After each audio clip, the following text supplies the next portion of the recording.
Greetings and welcome to the sweatiest episode yet of Genre Grinder. And I don't just say that because it's intolerably hot and humid in my apartment, but because the subject matter today is so steamy. I'm Gabe, and with me today is returning guest Luana Saitta. Welcome back, Luana. Hi, Gabe. Welcome to our vampire lesbian episode. Yeah, we're going to talk about Sapphic vampires is Ooh. the super classy way of putting it. This is a surprisingly prolific genre, and I didn't realize that I was into it until I made myself a list of my favorite vampire movies, and I realized more than half of them involved lesbian. It was sort of like one of those learn about yourself moments. That's wonderful, Gabe. So if I'm if I may inquire, we were talking about 4 movies here today. Are these four in your, let's say, top 10 vampire movies? Let's say one of them is maybe my favorite, and another one maybe just moved up the list. Oh, seriously? Oh, that's cool. That's cool. Yeah. I'm curious to find out what brought that on and which ones they are. And the other two are good, I think. Mm-hmm. Good examples, probably not the best movies, but I think we got good stuff to talk about. Yeah, definitely. It's very interesting stuff there. Despite its prurient elements. I'm going to try to do just a quick primer for anybody who is not aware that there is an entire subgenre about lesbian vampires. In literary terms, this extends back to Joseph Sheridan, who went by Sheridan Le Fanu. He wrote a novel called Carmilla in 1796, which is... Sheridan Le Fanu came out in 1872. 1872. Why did it say 7? Okay. Did you get this from ChatGPT? Yeah, probably. So no, I'm sorry. It came out. Carmilla came out, and you know what I did is I took the numbers and I did that thing where you flip them. It's still beat Dracula by like a couple years before Dracula, not 100 years before Dracula. That would have been ridiculous. I now realize. Anyway, so it predates Dracula, and it might be maybe the first like important vampire novel that we still have access to. I'm sure that there are some cool ones before that, but it's the subject of a lot of movies. Carl Dreyer's Vampire or Vampire, minus all the lesbianism, was made in 1932, one of the first. Then there's Roger Vadim's Blood and Roses, which was 1961. Patrick and I sort of mentioned that quickly in our 1960 horror movie one, but we did not rewatch it for this purposes of this. And then there's Roy Ward Baker's The Vampire Lovers, which we're going to talk about, was one that kind of set off a not quite a tidal wave, but like, you know, the popularity of it kind of picked up. Right. And then the little extra research I did was a essay entitled "The Lesbian Vampire: Subgenre of Horror" by Andrea Weiss, and it's collected in Daughters of Darkness: The Female Vampire on Film. And she talked about some of the more historic examples, and she discussed how European art house movies like Ingmar Bergman's Persona and Rainer Werner Fassbender's The Bitter Tears of Petra von Kant were movies where vampirism is, quote, suggested through erotic relationships between two women in which one woman takes over the personality or soul of the other, unquote. So it ends up being vampirism is a metaphor for lesbianism. And then if you really want to count just overtones, the 1936 film Dracula's Daughter, which is also loosely based on Carmilla, implies Dracula's daughter is gay. Mm-hmm. And this was used in the advertising to scandalize everybody and get them to go see it, but it's really not very explicit in the movie. Yeah, I appreciate the hustle. We like the people. Like, all right. Especially in 1930s. Yeah. You know? It's pretty cool. You'd think that should get you banned rather than get you more tickets. Yeah, that weird pre-code era where like they're trying to decide which things are going to get you in trouble and what trouble is worth the exactly. That's well balanced. Dracula's Daughter's marketing people. There's the thing about these movies is that they're almost all, especially the era we're going to be covering here, directed by straight men. Yeah, right. And they're meant to be trashy, sometimes even misogynistic. Mm-hmm. And then there's certain people like Jean Rollin, who we're going to talk about, and Jess Franco, who's kind of in a way his Spanish counterpart, Right. who sort of made careers out of this, at least during a certain period. Mm-hmm. And because of and I might be wrong on this, but my assumption is, my understanding is that because there are so few there's so little queer representation in cult movies of this era, that Right. even though these are straight men making titillating stuff, a lot of these movies have been co-opted by women and Yeah, yeah, queer people. absolutely. Uh-huh. Yeah. So that's part of what's going on here. And Oh yeah. then there is a tenderness to them that we'll go into, and some of them so they're built on reactionary politics. Really, the fear. Mm-hmm. I have a great quote here from in another essay called "The Daughters of Darkness: A Lesbian Vampire," and Bonnie Zimmerman explains, and this is the quote, this is the last sort of classy thing I'm going to do here before we move on. She says, the lesbian vampire, besides being a gothic fantasy archetype, can be used to express a fundamental male fear that female bonding will exclude men and threaten male supremacy.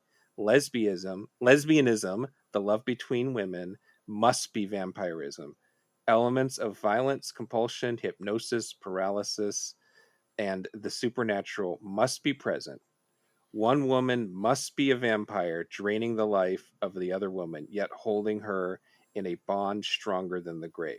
Mm-hmm. So they really are, and especially we're going to talk about the vampire lovers in a minute. Especially these movies by studios run by stuffy men, and for some reason, the period between 1970 and 1983 was like the golden era of here. So that's Right. kind of what we're covering. Mm-hmm. I'm sure that there are hundreds of modern movies made by independent people, even actual queer women making, that are Mm-hmm. probably really great, and I just haven't seen them.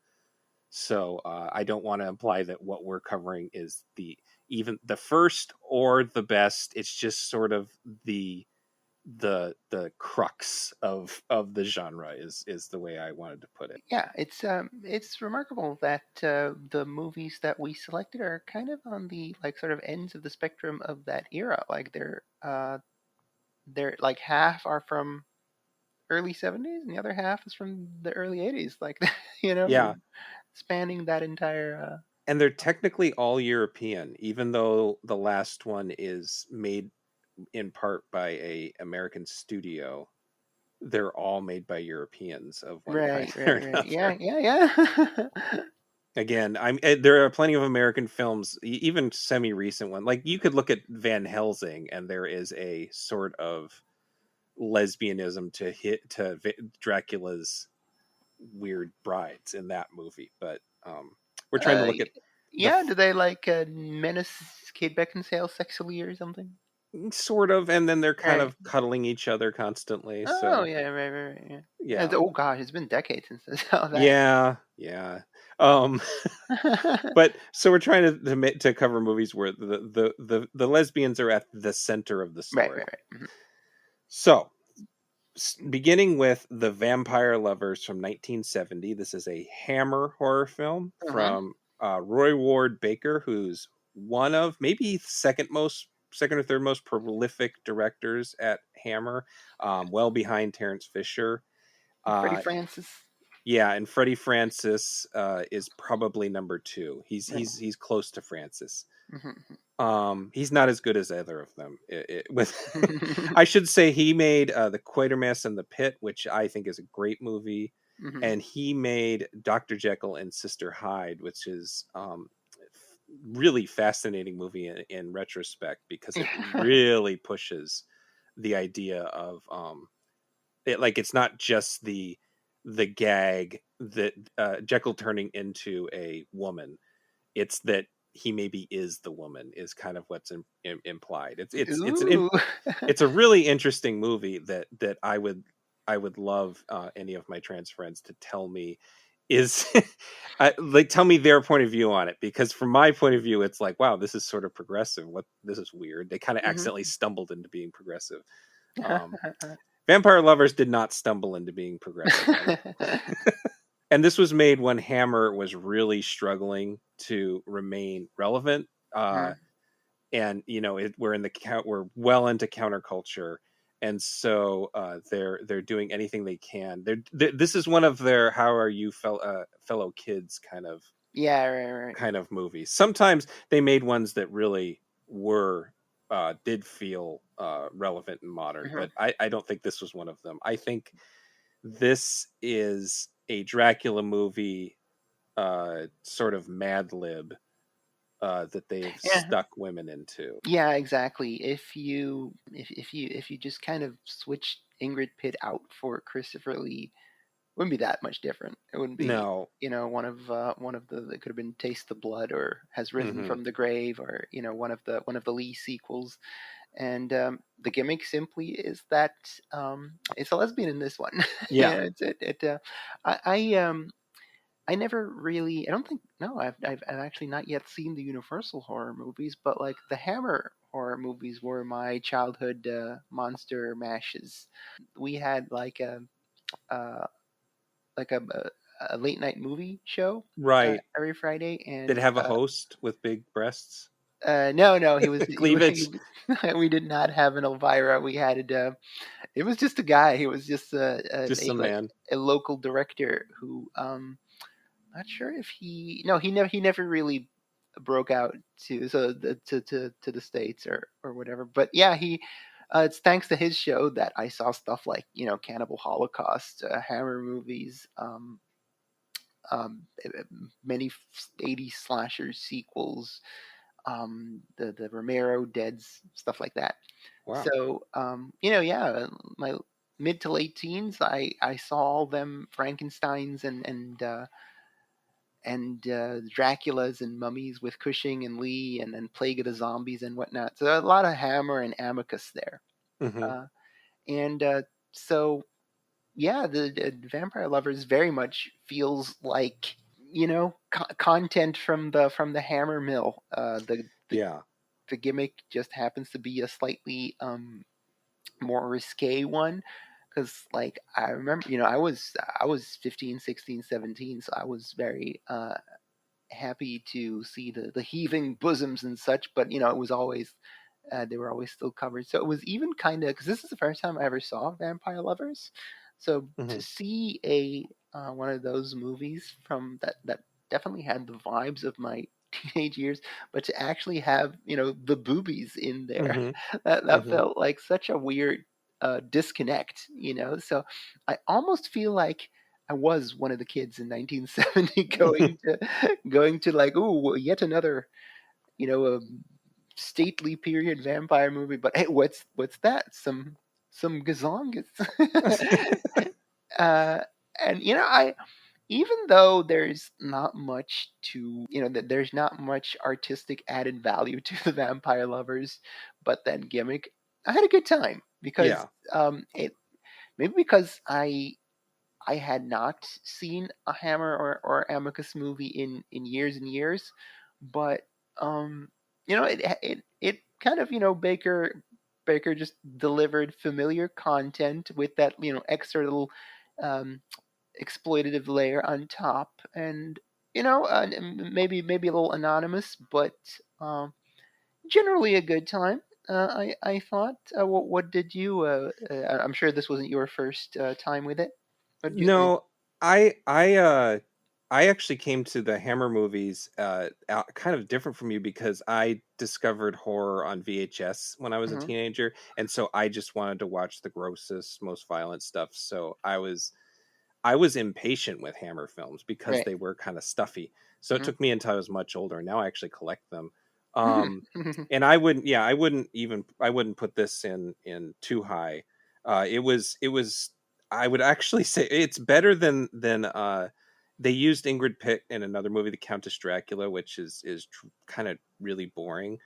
Um, and then the Karstein is the sort of family name of Hmm. this vampire. They made more movies with them. Lust for the Vampire, which is another kind of dull one, and the super cheesecakey Twins of Evil. Hmm. which is one is that's the one that's like Hammer. This still feels like old Hammer that's throwing in more nudity, and Hmm. Hmm. that one is like definitely new Hammer, where they're just trying everything they can to get Right, right, right. those hippie kids. Hmm. So I find this one more interesting than good, because I do like the way it really feels like the middle, like they say that because this was a hit, it's considered the first part of this other era of Hammer. Right, And I think that it's beautiful for the reason that it really sticks between those two eras right, right, right. so well. And I think that, well, this one is technically based on Carmilla, I should say, Hmm. which I haven't read, No, no, but right, actually. I looked, and if you're going by wiki synopsis, which who knows, might be wrong, that it actually seems like they did adapt quite a bit of this Hmm. Hmm. directly. And I do love, a thing I love about Hammer movies is they'll take place in Romania or Transylvania, and everyone will have British accents. Well, I think they actually kind of explain that the second girl is like our British Cousin, immigrants. are okay. Yeah, and with with a French governess. Yeah. Well, But yeah, it's not like Peter Cushing and his daughter are supposed to be British, but they still just talk British. and I think that's like the best thing that George Lucas took from the Hammer movies is, okay, we're in space, but all the bad guys have British accents and are stuffy. Yeah. They're all from a Hammer movie, and sometimes literally from Hammer movies. Yes. I should say the Peter Cushing fan in me, and I've over the years, I've, of all the big names, Christopher Lee, Vincent Price, love them all, but man, I've become a Cushing fan in my older age here. No one Mhm. can act with their hair like Peter Cushing could. Uh, but unfortunately, I think he's kind of wasted and probably shouldn't have been in this movie. I think that it seems like they kind of added him last minute. They tried to get Christopher Lee to play the mysterious, The Karnstein. yeah, like that they never explain who he is, but I guess he's sort of the lord of the Karnsteins. That's what I assumed. He's just credited as the Man in Black, but Well, that's actually so that's a question I wanted to ask is, do you think, because I've watched it a couple times now, and I don't think there is an answer. Is Carmilla, who goes by a different name at the beginning of the movie, and I can't remember what it is. I think it's It's like Marcilla. Marcilla. Yeah, I was like, it rhymes. Is Carmilla slash Marcilla, is she the sort of mastermind of this, or is she kind of like a hand grenade that they're tossing into situations? They Yeah, yeah, the latter. I think because like the way I read it is that that guy that gives you the voiceover at the start, who goes hmm to stake the vampires and decapitates that lady. His narration tells you about the evil Karnstein family who had killed my sister or daughter or whatever, and so you're immediately aware that okay, there's a clan of vampires out uh-huh. there, and Carmilla, every time we see her, she gets deployed by like the mom figure, you know. Yeah. So and the mom figure seems to report to the mysterious man in black. Yeah. So I almost feel like it's kind of a sort of Texas Chainsaw situation where Carmilla is like the hitchhiker, hmm where this innocent young girl that could I stay at your place for a bit and to expand or feed the family. I guess that's how I read it. Yeah. That's what I think it is too. Right. The advertising acts like she's sort of in charge, Mm-hmm. but it just seems like she's really good at one thing, Mm-hmm. Yeah. and that's seducing women Yeah. and very slowly feeding off. It doesn't make a lot of practical sense, because what her what her thing is she goes in, she stays with the family, and she sort of takes over, and then she picks one woman to sort of drain of her life force and then Yeah. feeds on her. That felt very. I mean, especially knowing that Dracula, the book, was like a bunch of years later. That felt very much like Lucy and Mina in hmm Dracula, where they're they're visited nightly for quite a long period. Yeah, exactly. I mean, yeah, she's basically, yeah, she's Christopher Lee. Yeah, And yeah. but I I should say that it is interesting to replace Christopher Lee with Ingrid Pitt, because there were other actresses who could be Christopher Lee, and they picked someone who is absolutely not Christopher Lee. Mhm. And she is part of the movie's enduring legacy, is how much people love her. Right, right, Um right. Yeah, and I mean, Hammer girls are a little bit like Bond girls, or they tried, at least they tried to make them that way. I don't know how yeah, well right, they right. succeeded, Uh-huh. but she I want to try to pronounce her real name. She's Polish. I'm going to do my best here. It's Ingushka Petrov, Pretty good. and she Ingushka. She has a very fascinating story that I'll quickly say here, is that she actually escaped a Nazi concentration camp with her family as a Hmm. child, and that she was extra in a lot of big movies, Dr. Zhivago and Where Eagles Dare.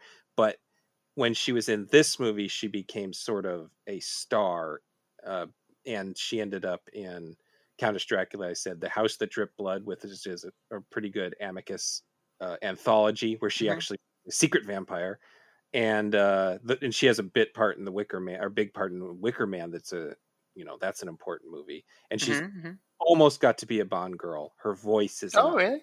her voice is an octopussy, not her physical. So I'm guessing she was hired and then not used for whatever reason. Oh, that sucks. But there's just something about her, and so the thing I think it makes it so interesting is that she fills the role, that very, but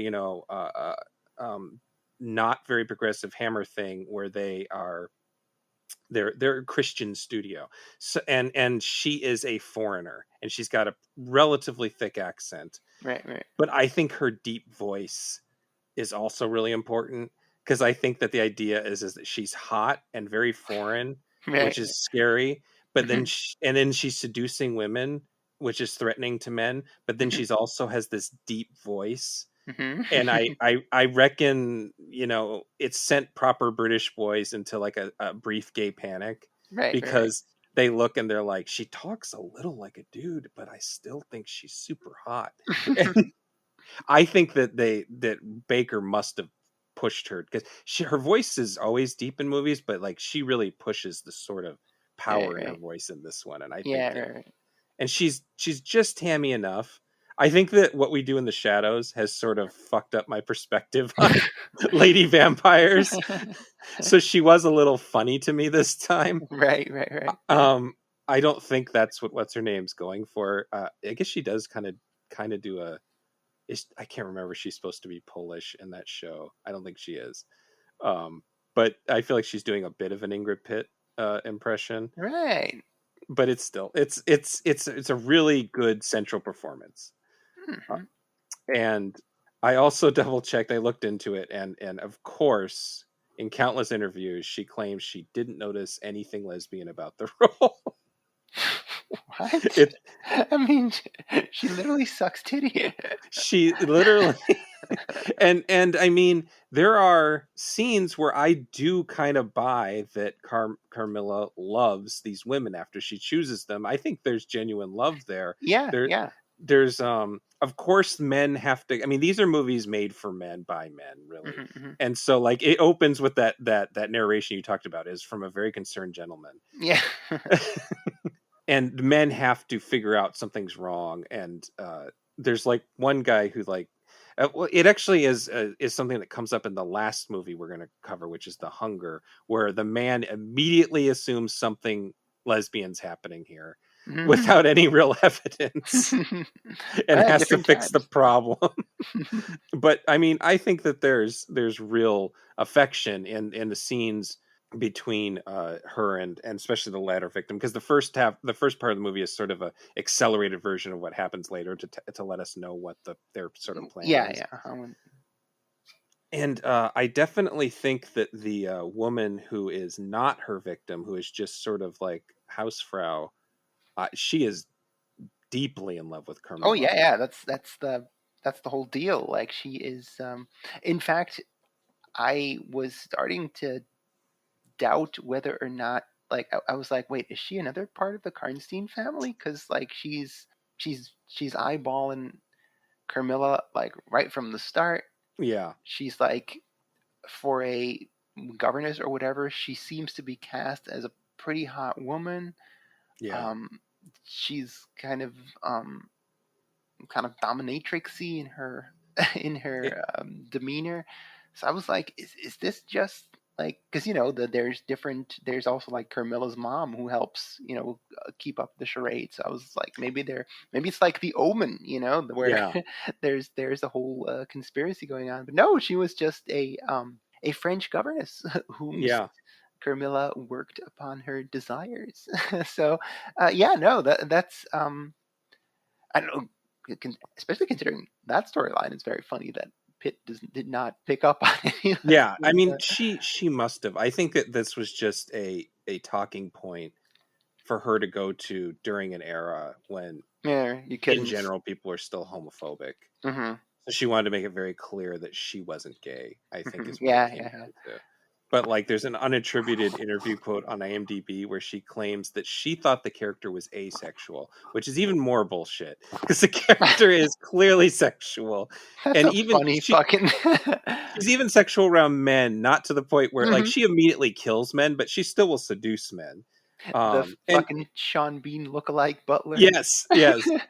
I mean she knows what's going. She's not asexual. That is not what's happening. She exclusively feeds on women. She just sort of like murders men. It's very clear, and I know Baker knew what he was doing. Right, right, Um, right. and then there's a different unattributed quote, and IMDb really needs to get one of those Wikipedia reference systems because I don't know if someone just made this shit up. But Madeline Smith, who is this sort of co-lead, is the second victim. She claims that she didn't like the lesbian stuff because she, quote, couldn't be any less of a lesbian. She is totally disinterested in women, which is like, Sure. sure, lady. And then she says that Ingrid Pitt also was very uncomfortable with the lesbian stuff. So Pitt knew what was going on. It's just sort of crazy. One of um, y'all is lying. yeah, exactly. And then the other thing was, as you mentioned, like her mother figure. That was another thing is rewatching it. I was wondering if that person's like a Renfeld because I didn't get the impression that they were also a vampire. Right, right, right. But I'm not sure. I might be reading too much into it. I Because mean, it's such a maybe she. formulaic, simple movie that Yeah, yeah. I mean, we're very much left in the dark what the machinations of the actual, like, let's say, organization are, Mhm. the clan. Could be that she's a Renfield. We never see her feet or anything. We never see her bare her fangs. And yeah, kind of making sure the logistics work is the job of a Renfield, I suppose. Yeah. So yeah, I guess I hadn't considered that, but yeah, especially it's especially kind of tricky because it's from a time when the rules of vampirism weren't very sort of laid down, and especially Dracula just walks around the daylight, and Carmilla being even older, she also just walks around in the daylight. Yeah. So yeah, yeah, I guess that's possible. It's a very mercenary movie. It's Mhm. like it's very much content to churn out. It's I actually it's like a gothic horror version of like the 23rd MCU movie. This one has kung fu in it, you know. Yeah. Yeah, exactly. Well, and that literally happened soon after Hammer Yeah, the Seven Golden Vampire. literally said Exactly. this this one has kung fu in it. This one has lesbians. This one has kung fu. Please like us again. Yeah. Um I did think it was funny that Carmilla was a anagram of Mircalla, because like her real name was, or the tomb said Mircalla. oh, I didn't even notice. Yeah, because like the tomb said Mircalla. Okay. She used the alias Marcilla with the first Marcella. victim, and then she used Carmilla with like sort of the main plot victim. So I find it very funny that it's not just Alucard that does that shit. That's apparently a classic goth vampire thing. Like, Hey, is that Marcilla? No way, it's Mircalla. I thought it was Carmilla. It might So just be a Hammer thing. Again, I haven't read the book, so maybe that's not in the book, and Hammer just really likes that sort of quote word play. anagram vampires. Yeah, Anagram Vampires. Good band name, man. So I guess unless you have a lot more, that I wanted to close this out. That Yeah, the sure. couple fun facts. Apparently, the British Board of Film Censorship went to them when they heard they were making this movie, and they warned the production that they couldn't do lesbian stuff, Mm-hmm. and that because Robert Aldrich's the Killing of Sister George had come out and been a really big shocker. Mm-hmm. And the people at Hammer said, "Yeah, but we didn't write this. It's based on a very old and respected book." Oh, And then it's so, fine. and so the censorship board just let them do it. Then they made them cut back on the big thing. BBFC really hates blood on breasts, so Right, right, right. I don't know why that's their thing. But I mean, they let them have full frontal nudity in this one. There's not really lesbian sex at all, Mm-hmm. but there is just nudity, and it's very frank nudity, Right, right, right. which was still pretty. I mean, the Hammer was still mostly just heaving bosoms that were still, Right, right. kept in their place. Mm-hmm. And then this movie was also, again, because it was popular, it sort of sparked this brief period of French, Spain, Belgian, German, European in general, lesbian vampire movies, or at least erotic vampire movies with some sort of lesbian subtext. Right. And the ones two we're not going to cover that came out of this were Jose Ramon Larraz's Vampires with a Y from Mm-hmm. 1974, and Mm-hmm. then Jess Franco's Vampiros Lesbos, which is really just these. It's just an art film. Uh, Mm-hmm. Right, right. so but unless, do you have anything else on Vampire Lovers you wanted to? No, I pretty much. Okay, then one of the movies that kind of came out of that is our next movie, which is Daughters of Darkness, which has a French title. I'm not going to. I'll do it for you. Okay, Les lèvres rouges. okay, and I put that into Google Translate, and it told me that just means lipstick. Is this true? No, it means the red lips. Okay, why did Google Translate tell me lips? I don't know. I was like, that can't be right. That's way too many words for lipstick. And I know the word red is in there. So the red lips, which is funny because Lips of Red, or no, it's Lips of Blood, is an actual French lesbian Oh, vampire okay. movie Right, right, right. by Roland, who we'll cover in a minute here. This is directed by Harry Kumel, or Kumel. I'm going to say Kumel because I can't do accents. Carmela is the basis of most of these movies, but another really popular story, which is based somewhat in fact, is Elizabeth or Elizabeth Bathory Mm-hmm. or Bathory, depending on which movie you're watching. Mm-hmm. That's what Daughters of Darkness is based on, and that is a 16th century countess who supposedly murdered and bathed in the blood of 650 virgin women in an effort to retain her youth. She's God only knows what she actually did, or if she did anything wrong, because that's the way history works. But Yeah. she has become a character who is a very almost as common as Carmilla and Right, Dracula right. in these stories. This is a movie that I've watched enough times that I didn't actually rewatch it for the podcast. I just took my old notes from a Okay. previous viewing. But I think this is maybe my favorite because it strikes this specific thing I like, where it's trashy and artistic, being like it's not profound. It the filmmakers might have thought things about it were profound, which I think I'll discuss later, but there's just something about it that is very singular. Right, right, right. The best way to describe it is that the majority of it takes place in a small, like one set or a couple sets, so it kind of almost feels like a stage play at times. Right, right, right. And then it really focuses on character over plot. The plot is almost just there to Mm-hmm. support character. Right, right. And it's actually, I should say that Vampiros Lesbos is literally about, um well, as much plot as that movie has, a vampire lesbian who does stage sex shows with a mannequin. So Okay. there's something about stage plays that kind of also went into, I don't know if that's a Grand Guignol thing or what, but Uh-huh, uh-huh. I think this movie is sort of in the spirit of the previous decades kind of existential relationship crisis movies, Mm-hmm. uh, like Jean-Luc Godard's Contempt, and Paul Mazurki's Bob and Carol and Ted and Alice. Like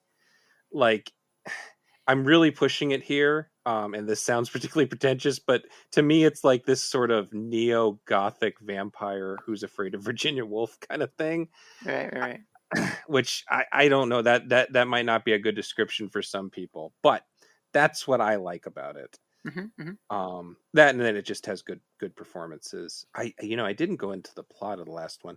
This one is about a couple We did, that, we did. I mean, Carmilla yeah, is kind of, tossed into family situations, and she fucks up one girl, and in like the prologue, and then the rest of the movie is her trying to fuck up another girl, and she is foiled in that. That's it. foiled in that by the Yeah, men that wander into it. And yeah, yeah. this one is just a newlywed couple that are at a vacation resort, and they cross paths with a um, older woman and her sort of, well, it's her lover, but they are disguising that in the beginning. And they're just sort of a weird couple, and they just, that the older woman takes interest in them and sort of just through suggestion fucks everything up for them. Mm-hmm. And then meanwhile, there has been murders nearby Right. in the town, In Bruges. in Bruges. And it's funny, when I picked this just because it was a favorite. I just went over. I'm like, oh yeah, Belgian. Yeah, So I've been to at least 2 locations of this movie. yeah, that's always fun. Like, I love watching movies that take place either here in the Twin Cities or back in Tucson. I love, like, oh, I know that. I know where that is. I've been there. Yeah, that's always great. I don't know. I assume that a lot of the stuff you watch is filmed there, so that happens with you all the time. But Yeah, it's just that I mostly watch American movies. okay, so then it never happens. Yeah. The column gallery, Hmm. like whenever there's an outside shot of the hotel, I've been there. Uh, and I visited the botanical gardens, where that one scene where the husband calls home and you see who mother really is. Oh yes. Like, and he's in like this sort of greenhouse type of place. That's just outside Brussels. Those are botanical gardens. They're kind of the biggest botanical gardens in Belgium. So Cool. I That's immediately recognized this. It was apparently doubling as a decadent homo's British manor house. yeah, that was and that's that kind of look is in a lot of like Italian giallos, like that sort of, like, too many plants in a house kind of situation. And they I don't actually went know. to a botanical garden for Yeah. to get that look. It's very funny. Now I was actually I was quite under its spell for like the first half hour or so, Hmm. especially after the, let's say, more workmanlike endeavor that was Vampire Lovers. Hmm. Kumail really like paints the screen with like just beautiful colors, and Yes. I think Delphine Seyrig is especially magnetic as the Countess Bathory. Hmm. Uh, I guess the fiance is kind of iffy in the acting department, but the vibes were absolutely carrying me through here. Like, I didn't mind that much. It's funny that in both Vampire Lovers and this one, that like sort of the innocent girl is kind of bad in terms of Yeah. like can't quite keep up with the rest of the cast. Um, I thought it was interesting that the movie kind of seems to set up a sort of battle of wills between the husband and the countess. Like, it is he who is actually the secret pervert who is awakened by the Countess's presence. Because you'd think that as Sapphic vampires, and now the woman is going to Hmm. have lusts awakened that she did not know were there. But it seems to be the husband that has a secret bloodlust. Yeah. And I thought that was a very intriguing subplot where like he's like, oh I know, and trying to keep the fiance away from quote unquote mother, like oh, we missed the boat, weird, and then that one phone call turns out that mother is like this, I don't know, a gay daddy or something. I don't know Yeah. what the deal is, and it's never explained further in that. Like this guy comes from a weird and fucked up home situation that he wants to keep away from his fiance, and he's a weird and fucked up guy as we as we start learning throughout the movie, and I think that there's a weird, like, the fiance never really takes center stage in a meaningful way, I feel. Hmm. So once that stuff is revealed, in that, like, ooh, this guy has some weird tendencies, and like comes from a weird background, what's going on? So are they gonna set them up as like these two factions that the fiance is then torn between? It's like, oh, perhaps the monstrous Contessa is not so monstrous after all, and tis your handsome husband who is more monstrous than he appears. But she never really has that moment where she's torn between them, I feel, or did I Yeah, miss? she's sort of along for the ride. Yeah, right. Uh-huh. She doesn't have a lot of agency of her own, Hmm. and neither does the other woman. That's the Renfield. Yeah.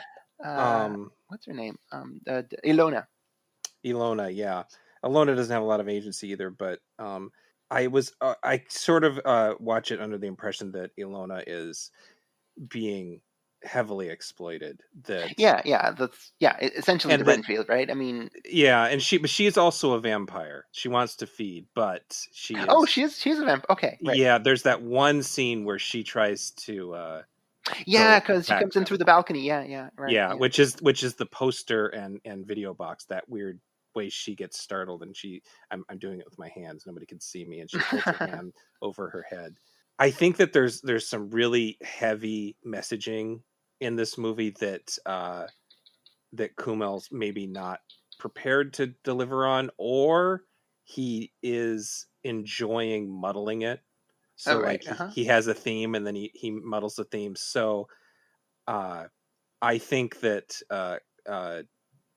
Bathory is definitely recognizing vulnerable women, and there's that sort of thing which actually comes up in the next movie we're going to talk about, that thing that's where vampire, actually in both the next movies we're going to talk about, where these lead vampires will just they'll just cycle through relationships, Hmm. and when they're done they sort of just leave the other person to rot, Right. which is a very that's a metaphor that shows up in a lot of these movies. It's particularly one with women vampires, but that there are these interesting scenes where Bathory is sort of discussing the violence of men, and uh, how man, the patriarchy is messing everything up for everyone, but at the same time she is representing opulence and wealth. Hmm. So she's an absolute hypocrite when it Right. comes to what she's saying, that I Yeah. think is really interesting. And it's one of those things in exploitation movies that you're never sure if the statement being made is intended, but Hmm. what you take away from it is interesting. Right. And I like the idea that this character is saying good things about violent masculinity, but is really in a situation where they don't realize they're actually a metaphor for wealth and inequality. And when you were talking about the colors, there's a quote from Kumail where he talks about the way he used colors, and he only clad Bathory in red and black Hmm. because, according to him, those were Nazi colors. Oh, right. Uh, and he wanted color to represent. So I always thought, watching it for myself, I thought red was just blood and black was just darkness. And then of course Valerie, The fiance. the fiance with no she wears only white for the most part. Right, right, right. And then Stefan wears different shades of red as the movie changes. Yeah, it's really, I love that kind of color coding, sort of Dario Argento, Peter Greenaway thing. And then the set is really lush too, but has this sort of interesting thing where it's this beautiful set and the camera's really steady, but it's also stark, and there's like no humans in it. It's empty, and then the few times they go out in the street, it's all handheld and gross, and there's people all around. I think it's visually a really interesting film that has meaning in its choices. The next movie we're going to talk about, I think, has almost no meaning, and that makes it interesting too. But yeah, how did you pronounced her name correctly? Delphine Seyrig? Is that Saitta. Seyrig? It's like Ingrid Pitt. She kind of is the center of the film, but even more so than Pitt because she is so magnetic. And Yeah. she was born in Lebanon, Mm-hmm. and she worked with Truffaut. She appears in Buñuel's The Discreet Charm of the Bourgeoisie, which is my personal favorite Buñuel movie. And then she's also in like Hollywood stuff like The Day of the Jackal. But recently she's in the discussion because she was the title character in the surprise Sight and Sound best film of all time. Jean Jean Dillman. Dielman. No, no, no. Jean Dillman. What Luana said. Okay. Yeah, which is I don't remember. It's like a 3.5 hour long movie. I think it's 5 hour. 5 hour movie, which I've never seen, and No, actually, admittedly, had never heard of until it was on the Sight and Sound thing. So she's in the discussion. So if you were one of the people that went, "Oh, what's this interesting Sight and Sound #1," and you watched it and you thought she was cool, well, here's a movie where she's a lesbian vampire and she's just dominating the whole movie. Just, absolutely. I mean, they surrounded her with people that, I mean, the guy who plays Stefan has some chops, but they purposely sort of surrounded her with people who Very cannot limited compete. people. No, you were right, by the way. Jean Dillman is 3 hours. It's not 5 hours. Okay, but still. Yeah. But yeah, I mean, it's really this is vampires instead of vampires as lesbian vampires as the scary thing that's going to take women away from men.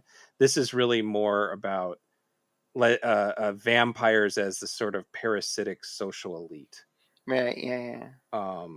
And it was funny because when we talked about this, you said, or I can't remember how you worded it, but you said basically, do the lesbians win in any of these movies? I'd like to watch one where the lesbians win. And so I'm like, well, lesbians do win in this one, but it's not really a happy ending. Right. Yeah. They seem to implicate that like Bathory is like a spirit that hops bodies. Yeah, that's true. I forgot. Yeah, I forgot about that. That's because she speaks with Bathory's voice at the end. Yeah. And so she's just taken her over entirely, which is, I guess, goes back to what we were talking about lesbians are going to steal women. So the idea of lesbianism as a contagious disease. Right. Yeah. I'm not sure if we're supposed to think that like Valerie is inhabited by Bathory now, or that it's supposed to be kind of a more symbolical choice, as in like, oh, she has become the parasite now. Yeah. So, I don't know. I guess.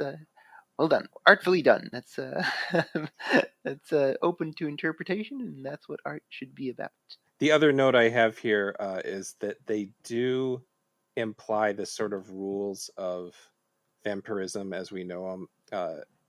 That there is a implication that running water is bad for them at one point.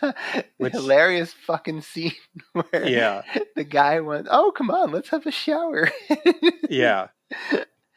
And I mean, it's so funny because like he obviously doesn't know it's gonna hurt her. Yeah. But like his like insistence that she take a shower, and he's like very comical about it, like, and Yeah. he absolutely had like she's definitely freaking out and not amused by it, but he gives no fucks. He will drag her into the shower. I mean, I always read it as it was a stand-in for a rape scene because they decided an actual rape scene would be taking it too far. Right? Yeah. It definitely feels like that. Yeah. I mean, But yeah, it's a movie that doesn't quite want to push all those buttons. right, Like, and it's funny because like it's not like he gets like one would expect his emotions to be like, hey, get the fuck in that shower or whatever, yeah. but like he's just kind of like, oh come on you. and and like giving the whole scene a very weird like a very weird like emotional effect, Yeah. where like she is in like genuine terror, and he's just kind of amused at it. Yeah. So yeah. I think it's actually probably a pretty good microcosm of the movie, where Yeah, you're that one like, scene. Mhm. mhm, where you're Cuz like, oh wait, so are they trying to say this? But wait a minute, that's not what. This other element seems to contradict it. What am I yeah. supposed to think? What am I supposed to be feeling right now? Right. Yeah. Yeah, that is, again, that's part of what I like about the movie, but Mhm, I'm never sure if that is by accident mhm, or if I'm misreading entirely or if that is the director being cheeky mhm. and refusing to. That was something Fulci famously did, was and actually Sergio Leone. Mm, What he refused to have he did not want specific political messages. He wanted to sort of contradict that kind of stuff. Like mhm. that's definitely something a certain kind of intellectual European filmmaker is into, the idea of like, this is meaningless. And so I guess if you go into the movie expecting love triangle, which it implies it's going to have, Yeah, that's right. not what's going on, really. Yeah, no, indeed. It's more neurotic than that.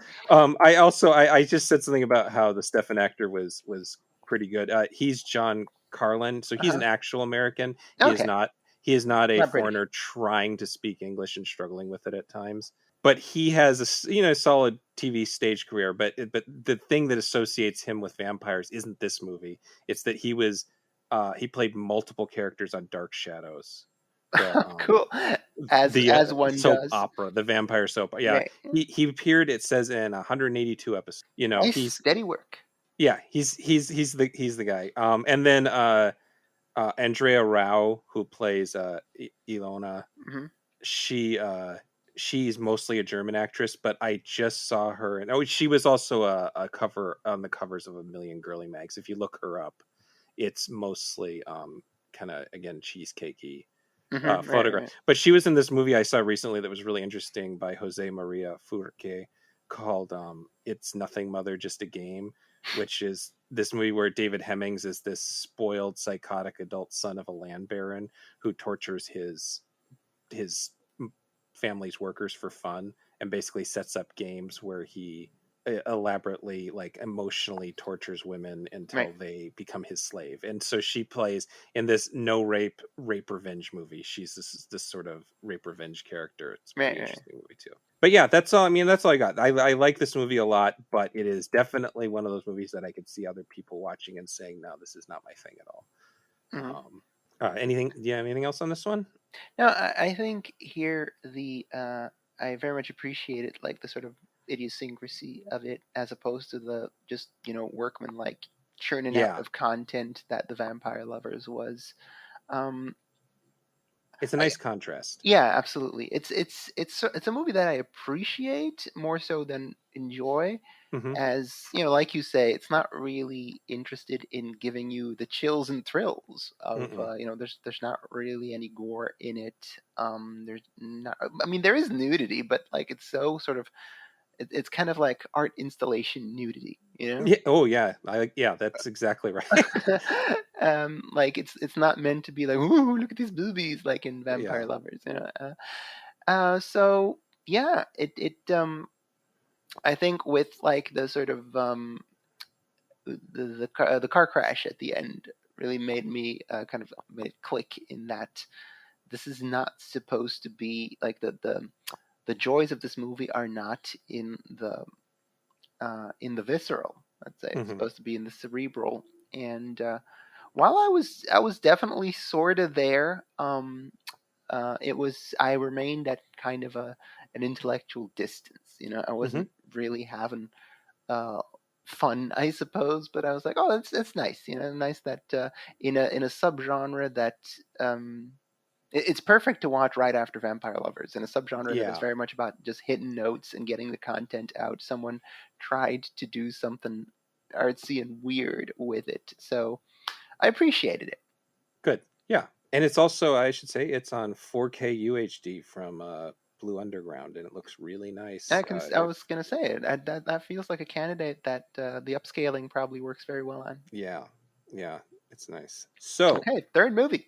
third movie. This was a hard choice because I knew I had to do a Jean Rollin movie, but Jean Rollin. Rollin.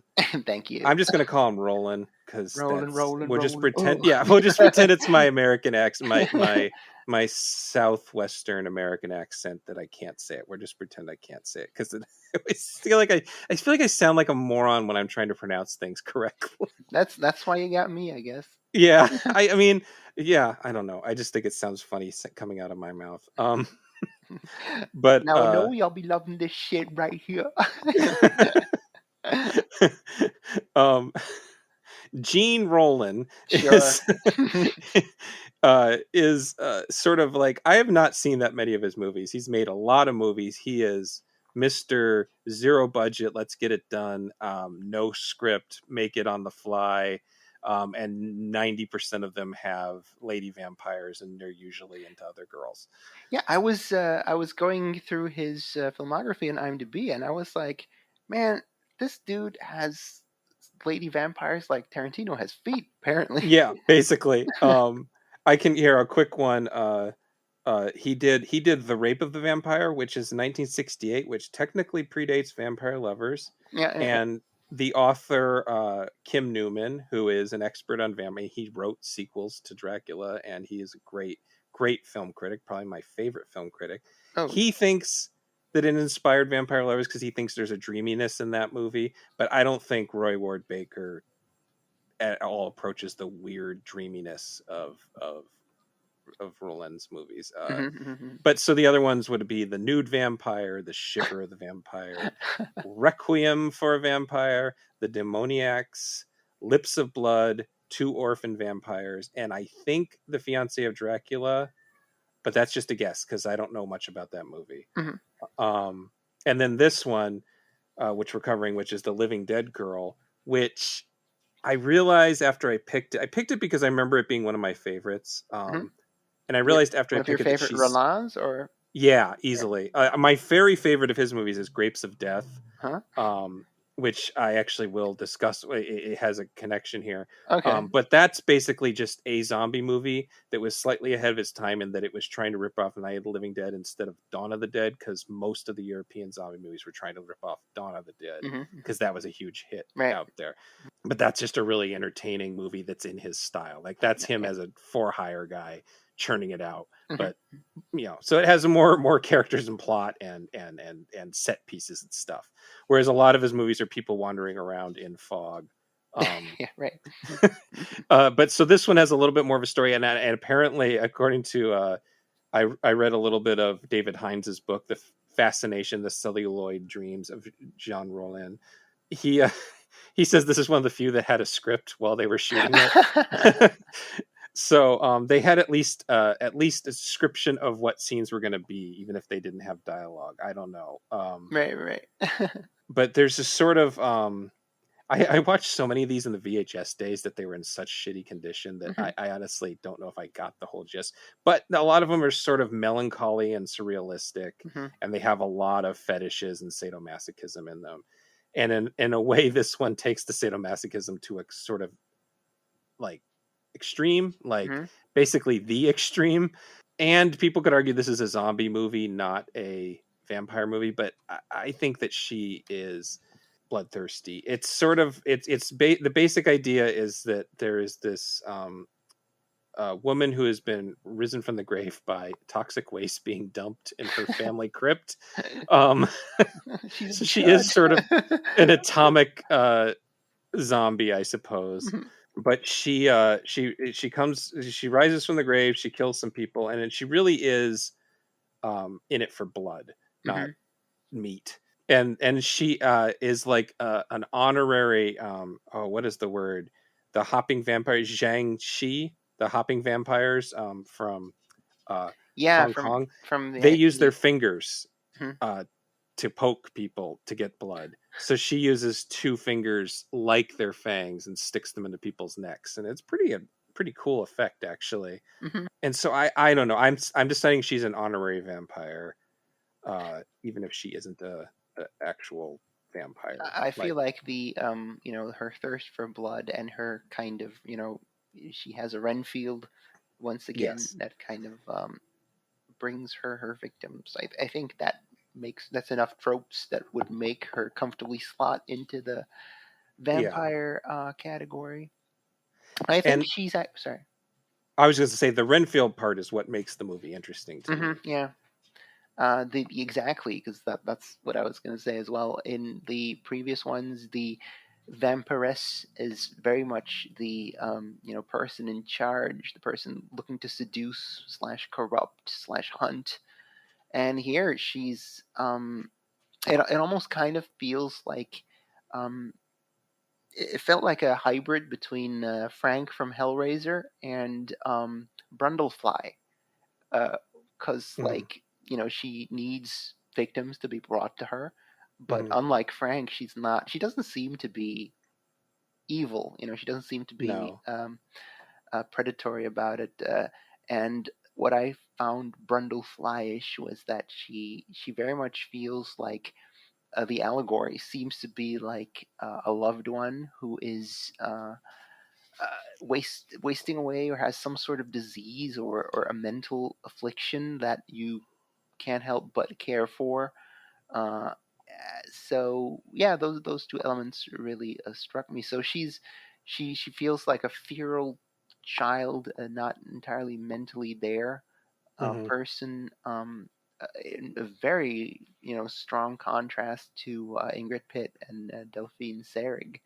Hmm. Um, I think that I the actually the first like the toxic waste dumping guys and the way they get killed, that the first 10 minutes or so I was under the impression that it was going to be a wackier movie than it turned out to Yeah. be, because like she the one of the robbers like opens the tomb and he gets like poked in the eyes like a fucking Sam Raimi Three Stooges bit, and Yep.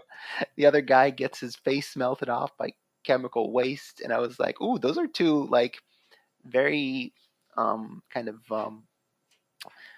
creative ways to dispose of two random goons, So I was under the impression that we might be in for a bit of a ride type of movie where like, oh, she's gonna rack up a body count, she's gonna be creative Yeah. about it, but like, no, no, not really. Once Helene shows up, it becomes yeah, kind of a story of a tragic romance, really. You can call it toxic, but toxic in a very different way than Bathory and Carmilla had been previously. Um, I guess it's funny that she was in fact revived through a chemical spill, so it's literally a toxic. Yeah. Well, I was saying that that's what I really like, and this movie is the one that kind of moved up when you were asking me about like my Oh, top right, right. 10. Uh-huh, uh-huh. I wouldn't have even ranked this one before, but again, it has that mix of trying to be this really personal Mhm, a tourist thing, but also trying to appeal to the audience, because it's hard to believe this was made in 1982. It mhm. really feels like it was made in like 1972. Right. Um, and so what I kept on having in mind is that in 1982 now slashers are hot.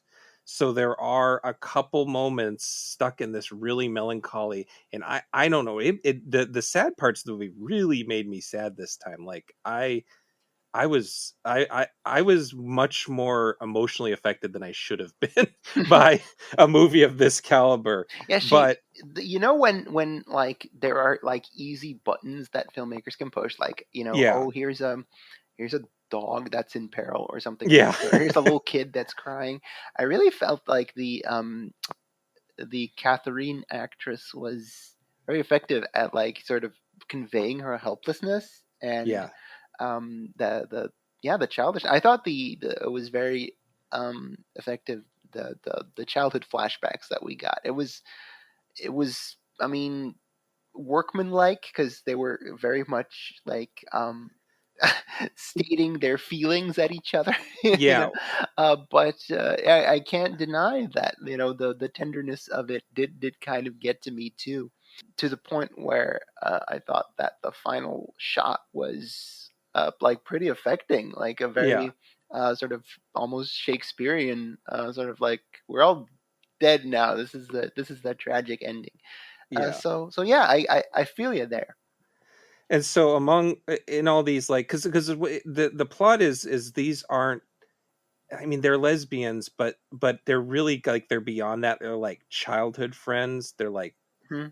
there's definitely something in other Roland movies where he plays with the idea of sisters and lovers, Hmm. and Hmm. that sort of dichotomy. So he's kind of doing that here with these two. And in fact, when we were watching, Christine thought up until a certain point in the movie, she thought the two characters were sisters. Right, right, yeah. She missed the part where the other one was a family friend and not someone coming back to her own house. Right, right, right. But there's like, yeah, this like interesting romantic and, you know, even beyond romantic relationship Yeah, between yeah. these two. Hmm. But then they'll throw in these sort of slasher movie moments where, like, the the woman selling the property, or at least showing the The real property, estate, yeah. the real estate agent goes and has sex with her boyfriend.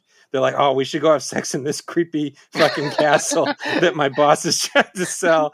um and then they get killed, and it really is a slasher setup. Hmm. And I should note that Roland, he there there's some part of these movies popularity and Jess Franco's, and I think Roland worked in actual hardcore. I can't remember. I know Franco Letterbox did. does seem to indicate that, because there's a whole Yeah, section of Roland movies that are just great, or like blurred out the covers, because yeah, so they're at least heavy softcore. I mean, yeah, they're at least, yeah.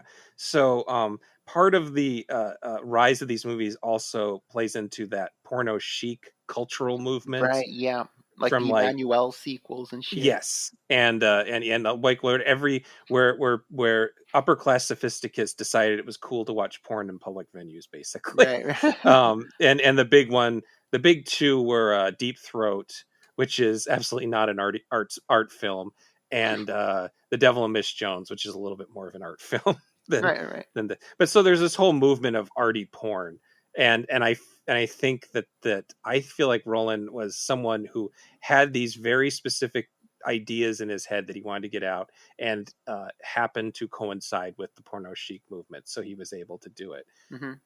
But whereas in some of those movies it feels like that's just his own fetish, this one really feels like, oh shit, I got to throw in a little bit of body count, because this is going to Right, right. open, and this is going to show in American theaters next to Friday the 13th too. I got to make sure there's a couple kills in this one. Right, right, right. And then there's this really silly subplot with this American, or Oh my god, that they're felt like a fucking quote, Godzilla movie. yeah, they're an American couple. The lady is not American. No. She is, and she's like, they can never be sure. Like, she says she's an actress, but she wants to be a writer. And so I don't know why they didn't just make her a reporter, because like her whole thing is she's trying to uncover what the What's going on at the castle, yeah. yeah, and no one else gives a shit.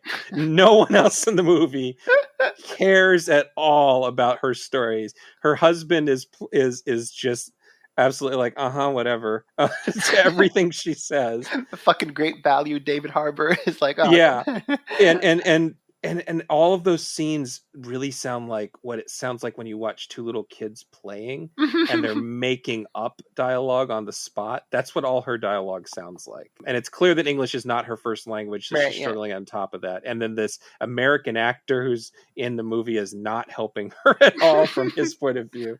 And it's definitely to pad time. They probably should have padded time with more slasher movie bits. But I get the feeling that they're just like, oh crap, we got to fill in something. Something has to happen in this movie.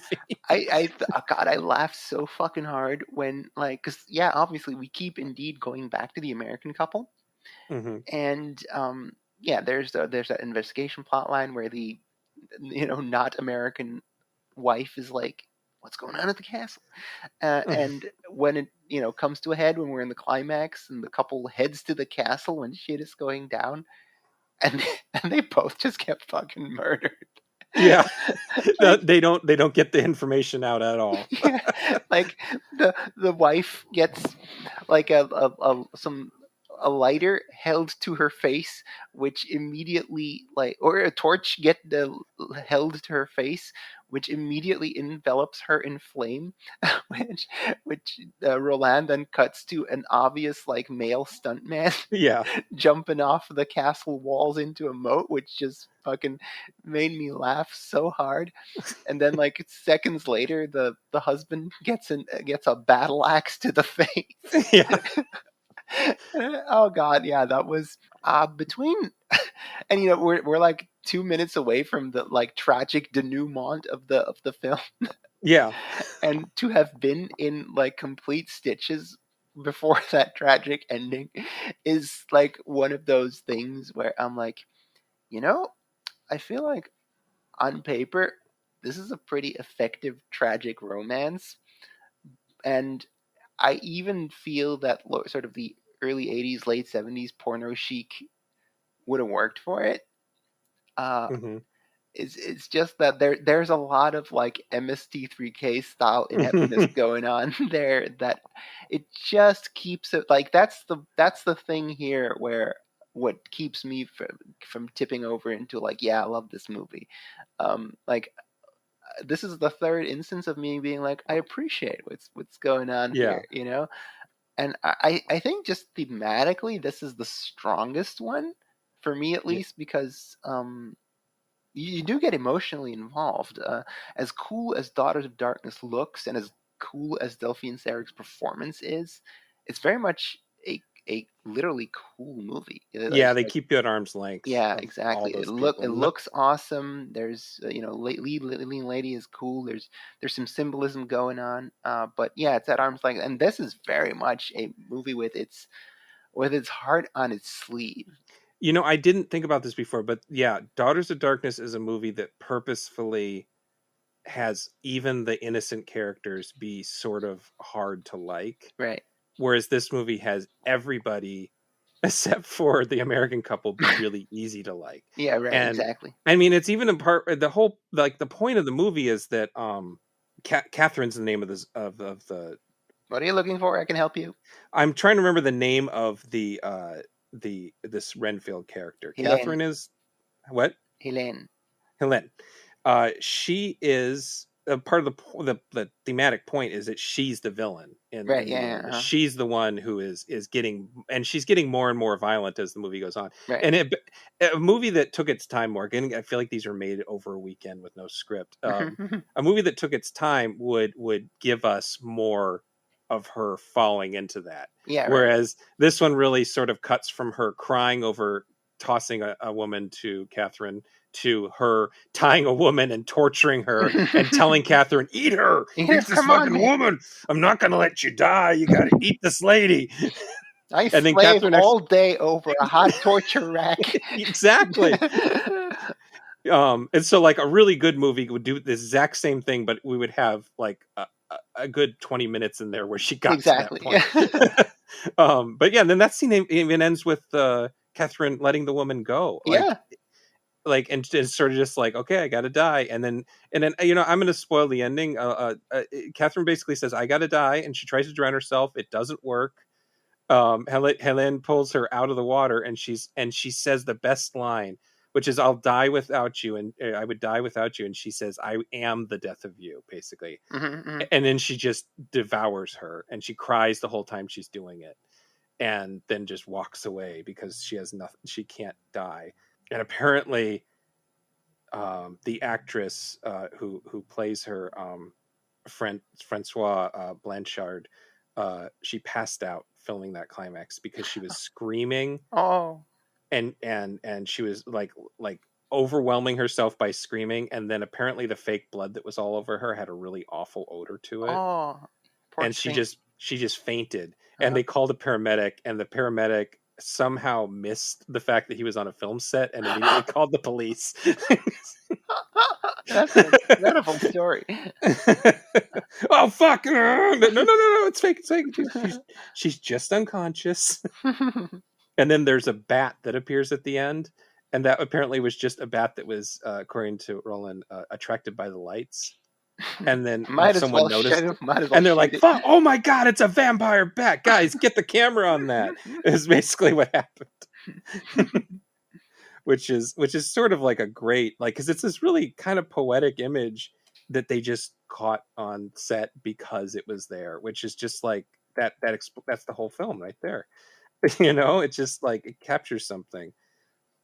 I want to say that this movie is sort of like, if you liked Let the Right One In, this is sort of like an erotic version of that. That's an 80s movie that feels like a 70s movie. And then the other one that I think was actually even inspired by this is Brian Usna's Return to Living Dead 3, which I talked with Ariani about on the Monster Fuckers episode. Okay. And in that one, it's a dumbass boyfriend doing his best to protect his flesh-starved zombie girlfriend. But in that case, he's trying to help her not eat people rather than the other way around. But the Living Dead Girl and Return to Living Dead 3 are really fun double feature that I might do someday. I think if I watched Let the Right One In as a triple feature, I might just, between Let the Right One In and this, I might get too sad and just not enjoy myself anymore.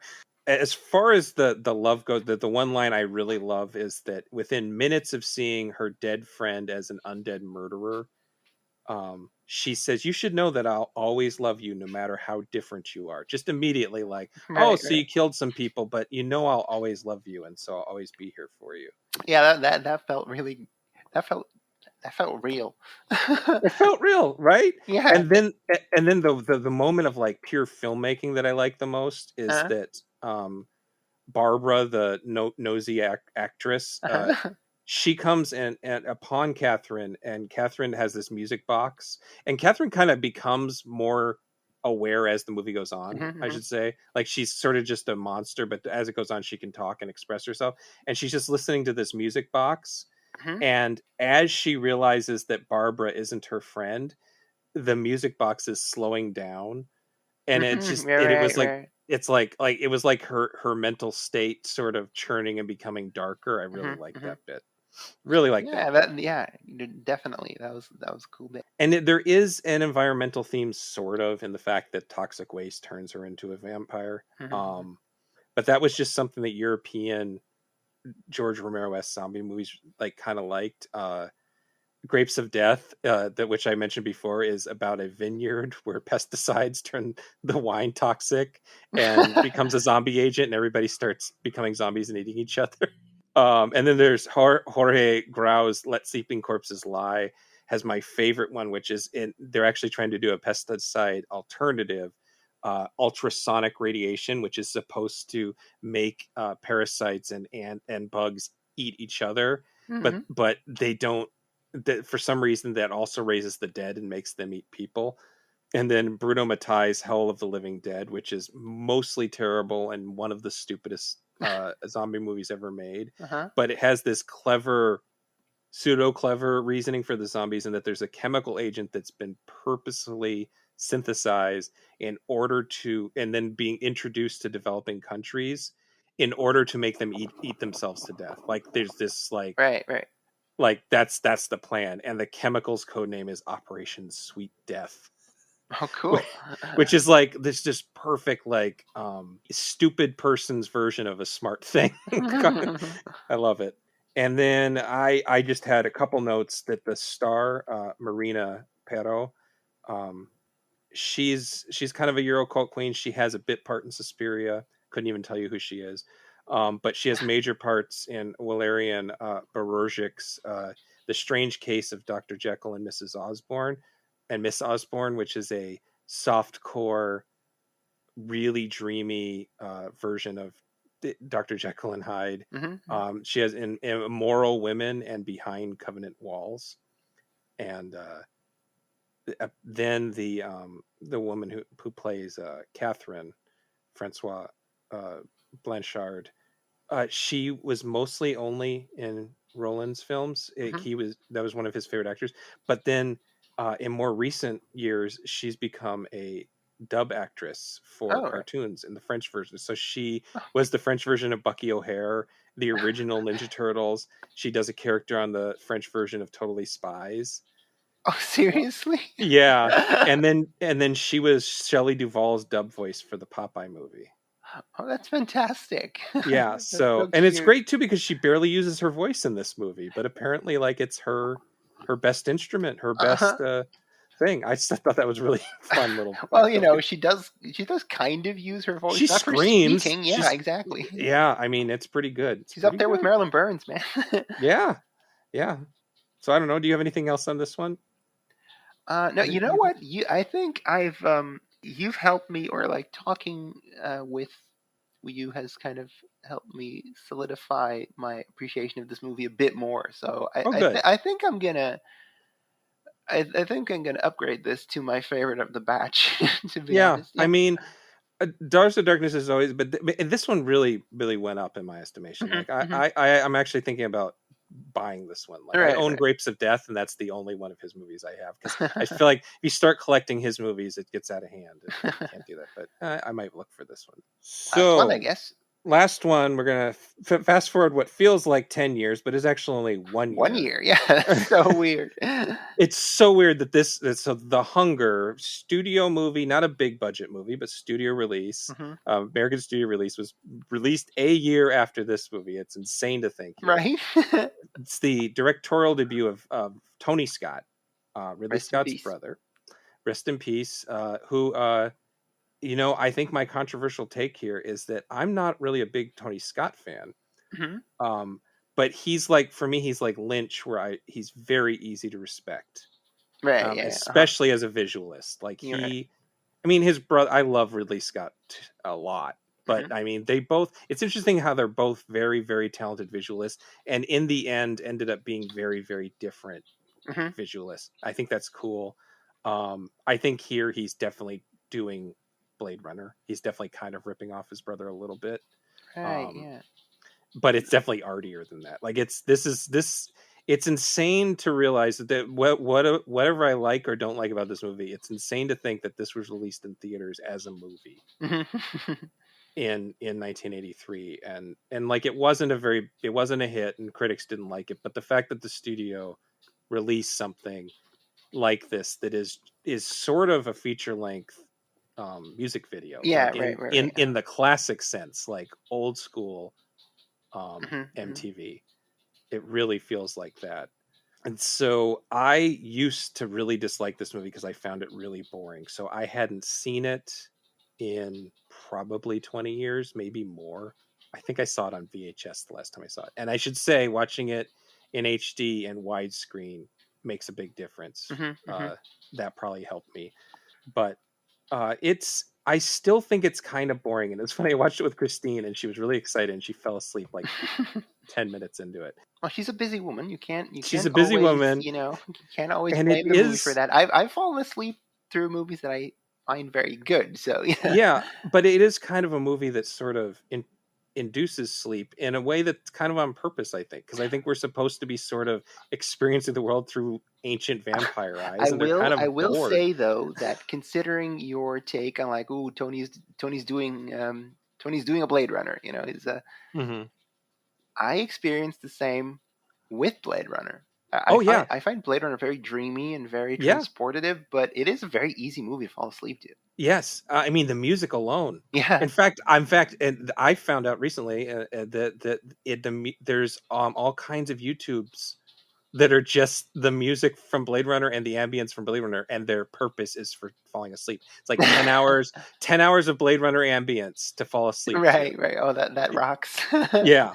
Yeah. I mean, sometimes that's not a bad thing necessarily. It's a bad thing in that you don't experience the whole movie, but I mean, I think it's inducing something on purpose. I think, yeah, I think that it's fair to call it a sleepy movie without meaning it as an insult in Right. this case. It's very artsy and it's very plot thin, Mm-hmm. which is interesting because I think that Vampire Lovers has the most plot of any of the four movies here. Yeah, because Um, based on an actual book. it's based on a book and then also is like a Hammer Dracula Mad Libs, so it's very formulaic. Right. Whereas technically, Living Dead Girl is also formulaic, but it's from a very chaotic formula, so Hmm. we're not going to count it. But I mean, this sort of fits in with those, and Tony Scott is a European, and the stars are basically your three stars are American, a French woman, and a Brit. So it's still sort of. I mean, it's European. It's a European ass movie. It's what I'm saying. Absolutely. I actually think that this one is closest in, we've four movies that are very different takes on a very specific subgenre. This one is closest in style and approach to Daughters of Darkness, I feel. Hmm. Because it is indeed an artsy movie. It's all about the style. It does kind of keep you at arm's length. I guess I slightly prefer it over Daughters Hmm. because Susan Sarandon is good Yes. in that she is an accomplished actress. So it doesn't quite have the Achilles heel of having kind of a blank slate good girl. Yeah. So I guess but it's just a different set of aesthetics. I totally understand if someone goes like, no, I like the 1972 sort of retro glam more than the early 80s goth Bauhaus look. I get that. That's those are two very specific things. You know what I thought of is that it felt like an episode, a really well directed episode of Red Shoe Diaries, Yes. that had like a Twilight Zone twist where like, ooh, the mummies are rising up to to feed their or to take vengeance on the person who put them in these boxes. So yeah, it felt like what if we made a really stylish Red Shoe Diaries / Twilight Zone Well, episode? I was going to save this till the very end, but this actually had a TV series named after it from '97 to 2000. It was a anthology series that was a sort of erotic cable TV anthology series. Man, they used to make that Yeah, and so it really was the Red Shoe Diaries with vampires. with vampires. I remember watching it, but I couldn't tell you any of the plots. I remember that it was hosted. Well, the second season it says was hosted by Bowie. The first season by Terrence Stamp.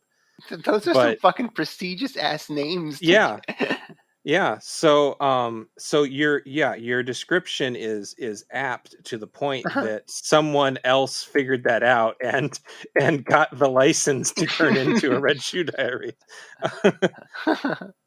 So I mentioned Bowie. The appeal of this movie to a lot of people. I mean, it is sort of like one of the original Hot Topic movies in a way. Right, yeah. Um, I want to also compare it to Russell McKay movies, Razorback, and to a lesser extent Highlander, which are genre movies made by a music video director who loves smoke and loves really cool shots and Right, loves right. over editing things. I think this and Razorback. I love Razorback. That's a fucking cool movie, but it's a very MTV movie in a way that's not an insult. When in the '90s, if you said MTV movie, it meant it was overcut and all style and no substance. Like this, it's different than that.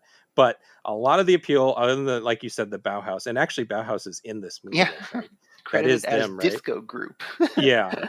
Um, it's starring Bowie, and when I say starring Bowie, he's really the first half, Yeah, and yeah. and the idea is that he is a vampire who does not want to feed and is a couple with this older vampire who is played by Catherine Deneuve, and she claims that she decided her character was 3,000 years old, and that's why she has an ankh. Though I don't know of many Egyptians that look like Catherine Deneuve. Well, you do mention this is a movie in the tradition of Russell Mulcahy, and Highlander does feature an Egyptian played by Sean Connery. So. That's true, and Tony's brother Ridley did hire a lot of white people to play in Exodus, Egyptians. I mean, I don't want to get into it. Yes, there were probably white Egyptians, but I don't think there were blonde. There were too many blonde Egyptians. It just that one seems unlikely. But anyway, he is aging very quickly because he's not feeding. Right. And part of the value of this movie is they don't tell us any of this. We're meant to figure it out ourselves, which I think is really actually quite cool. And Susan Sarandon plays a woman who is doing aging research with apes, and he thinks that she can help him, and she ignores him. I mean, it's really simple plot. She ignores him to the point where he just wastes away, basically. And then she feels guilty about it and goes and talks to Deneuve, who decides, oh, this is going to be my new person. And we discover Deneuve has been doing this over and over, and she's literally keeping her old lovers, and she's not letting them die, is what it seems like. It seems like they can't die, that she just puts them in it's really horrible. She puts them in coffins and shoves them in the attic. And that's just absolutely terrifying to me. The idea that this person you love more than anything you've been with for hundreds of years is like, oh, I guess we're done, and you're gonna spend eternity in a coffin. I don't remember where I was going. Oh yeah, so David Bowie as the star was part. I mean, he's on the poster and everything, but he's actually not that important of a cast member. But he's good. He's really good at what he does. This was the same year he was in Merry Christmas, Mr. Lawrence. It's like he's a good actor. He had been training. But Sarandon is so, like, back in the day, my only memory was, oh, this is that David Bowie vampire movie with Susan Sarandon's breasts in it. Like that's what my teenage self remembers. And I never really appreciated how good Deneuve is in it. She's really good. She's like, she's magnetic, like in the other movies, like Delphine Seyrig. Right. And so giving her someone as good as, exactly what you said, someone as good as Sarandon, to play off of, it makes the difference. And it's really those three characters for most of the movie. There are other actors, but it's really like a little bit like Vampire Lovers, in that it is one act about finishing off one lover and moving on to the next one, and how they get that. And it doesn't like the Sapphic stuff, the lesbian stuff, is kind of interesting in retrospect, because it's so natural. Like, it's just like, oh, here's another person. Like, it's like, exactly. She doesn't care about the gender. She just is like, this is a person I'm going to make my new love slave, basically, for the next 100 or so years. And then there's this like, she basically seduces her via her mind for part of it, but then, like, there's a sex scene in this movie that is it's partially body doubles, apparently, but it's pretty racy for a theatrical release, right? And it's kind of like, I'm going to undersell it by saying that it's a little bit cheesy, but in a good way. It was. In fact, I recently also, because, like, we keep coming back to Russell Mulcahy, but Highlander has that too. Highlander has that extremely cheesy, with, like, sax and, like, kisses on body parts and shots of the skyline with a gauzy, absolutely. It's in the exact same way that you said, this is a very MTV movie, but not in an offensive way, this is you could replace one of them with a pop star, and it would fit. I guess Bowie is a pop star, but he's such a music legend nowadays that you can't really. It's weird to call him that. I mean, especially in '83, that was when he was trying to, like, sort of reinvent himself as a pop guy. Yeah, right.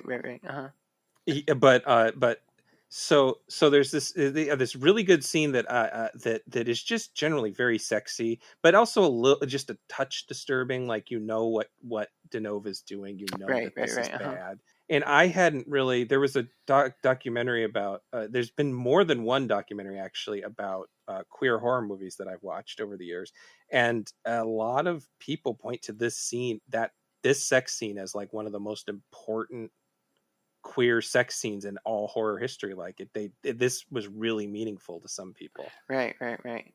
So I found that interesting, just in general. That I mean, Bowie is British, Catherine Deneuve is French, and yeah, Susan Sarandon is basically the coolest American that you can yeah, be. yeah. So, That's like it's like yeah. There's even especially of a certain age, like uh-huh. of someone who would have been in her like I don't know mid-20s in the early '80s. Right, right, yeah. Like yeah, there's not a lot of people cooler than her. Hmm. Um, Even if she wasn't that famous yet, she's still.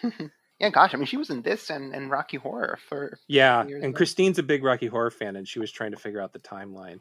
But yeah, it's an interesting idea to think that there was a time when she was just making cult movies, Yeah, yeah, yeah. and she wasn't one of the biggest stars in the world. This award-winning prestige actress. Yeah, I should also say that one Jean Rollin made a movie that seems like a prototypical Thelma and Louise that I've never seen. Just Oh, by the description, it sounds like a sort of Thelma and Louise with lesbians thing, which I thought was were they vampires as well? no, and it Okay. was one that they weren't vampires. Okay. Otherwise, we would have had to have watched that one.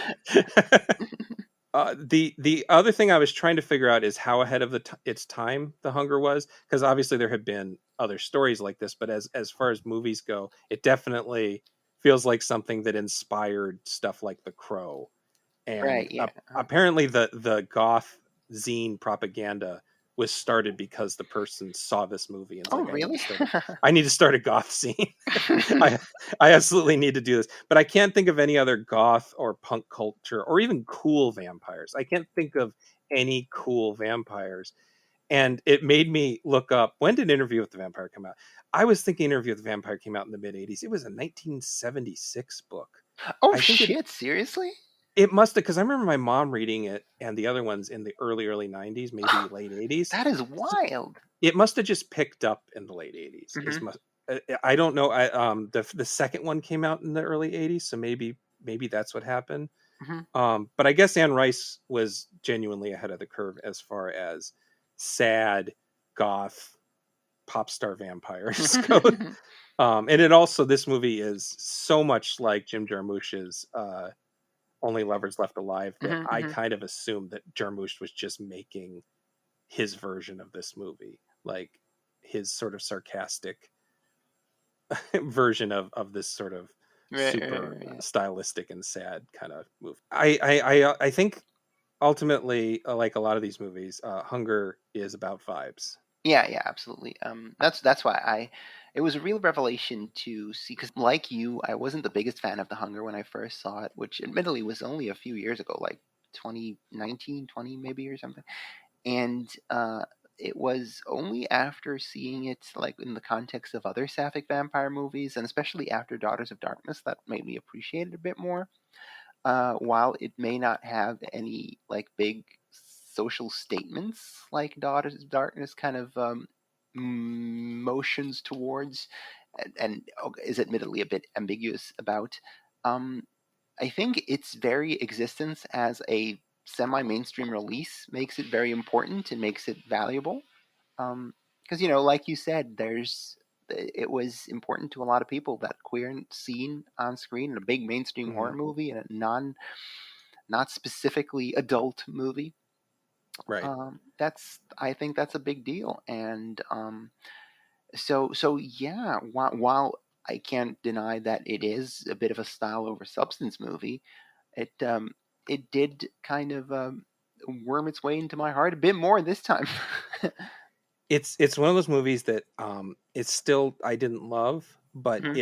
it's a movie I can understand being someone's favorite movie. Yeah, yeah, Like absolutely. someone could say my favorite movie of all time is The Hunger, and I could say I'm not with you on that, but I absolutely get I you. get it. Yeah. Yeah, Uh-huh, yeah, uh-huh. it's Yeah, one of absolutely. those. And I think that as one last thought I had on it, I think it's actually more progressive than it means to be, because again, the lesbian aspects are just sort of there. Incidental, kind They're of. incidental. There is a bit where Sarandon's shitty, schlubby, yuppie boyfriend is immediately suspicious of it, sort of like what happens in Vampire Lovers. But he's ultimately worthless in the situation, and Right, she's the right. one who gets, and she gets herself out of it, which is what you kind of wish would happen. In Vampire Lovers, you'd wish that the sort of governess would get her shit together and save Hmm. people, Right, yeah. or in Daughters of Darkness, you wish that the Valerie would get her shit together and save herself from both these predatory people. Yeah, absolutely. Uh-huh. Apparently, the ending with Sarandon being alive was sort of a studio mandate because they thought they could get sequels out of it. But I think it Okay. works. I think it works thematically too. I Right, think right, yeah, it's really uh-huh. nice. Especially indeed within the context of other Sapphic vampire movies, Yeah. you kind of want it to you kind of want a female human lead Yes. to have agency for once. For You know. once, finally. Uh-huh. Yeah. Exactly. So yeah, that's sort of all I got to say on these sort of run of lesbian vampire movies from the 70s to the early 80s. Hmm. And again, we probably could talk about this for a completely different thing and just cover. There's probably a whole bunch of actual porn that I guess we could watch, but there's probably a whole bunch of independent movies recently that I bet are. There's an actual Carmilla adaptation from like a couple years ago. Yeah, I haven't seen that, but no, I haven't either, but it might be interesting. might be, yeah. I'm guessing it's probably more overtly sympathetic to Carmilla from a 2020 point of view. Right. But that's all I got. Where can they find you, Luana, if you want to be found? If you want to listen to more Luana talk about bad or perhaps unfairly maligned movies, you can listen to Defend Your Trash Movie, a podcast I co host with Travis Kirkland. Find us on anchor.fm/trash movie. We're on wherever you find podcasts. We're on Spotify, we're on Stitcher, we're on the Apple. And check us out. We're always good for a barrel of laughs. We did Crystal Skull recently for the coincide with the release of Dial of Destiny, and yeah, that's me. I watched King of the Crystal Skull when I was undergoing chemotherapy, and I watched it on Blu-ray for review, and I wrote a review. I don't remember a single thing about the movie. I found my old review. It's a totally coherent review. It's just like, but the whole memory of it is gone. It's. I was like, oh, I bet this review is just garbage, and it's like, no, I apparently had opinions on this film I don't remember seeing. Incredible. uh, yeah, and someday I'm announcing this. They don't know this, but someday they're going to have me on to talk about Alien Resurrection. that's Oh, that are that's you? my trash film. I want to defend some to people. I've I don't. already Hmm. done Friday the 13th Part 5 with Patrick. Hmm. Nightmare on Elm Street 5 and Alien Resurrection. Those are my two movies that everybody Wait, hates that you might Nightmare or Friday 5? both. Oh, right, right. Friday That's the 5 I Baby already did Child, once, right? but Nightmare 5, Uh-huh. that one I still need to tell somebody about how All fucking right, cool that movie I'm is. with you on because we did New Beginning as well. Oh, I thought that was a lot of fun. it is. And you can tell it was directed by a guy who does porn. Yeah, and the other one, Alien Resurrection, I'm a big fan of that Yeah, one too, to be honest. fucking cool ass movie, man. Mhm. Um uh anyway, With some sapphic overtones yeah. between. Yeah, sort of mommy daughter sapphic thing going I on there. actually remember watching. I was like 14, and I had rented it on VHS with my dad, and like they kind of get like real weird and intense about each other in one scene. Yeah. And I remember thinking, even though this is not a sex scene, I'm very uncomfortable watching this with my dad. One of those, well, gotta use the bathroom. No, don't pause it. I'll be right back. Um yeah. So you can find me as usual at Genre Grinder on Twitter, assuming again Twitter doesn't collapse. I'm going to end everyone of these episodes with assuming Twitter doesn't collapse, and at Gabe M as in Matthew Powers on Twitter. There's a Genre Grinder Facebook page and genregrinder.com, where I am really trying to get through some reviews of some Blu-rays and 4K discs that I've been sent recently. Until next time, make sure you check on your mummified lovers that are sleeping in your attic every once in a while. Let them know you still love them and make sure they don't need a snack. All right, goodbye. Bye, everybody. I'm a vampire, babe.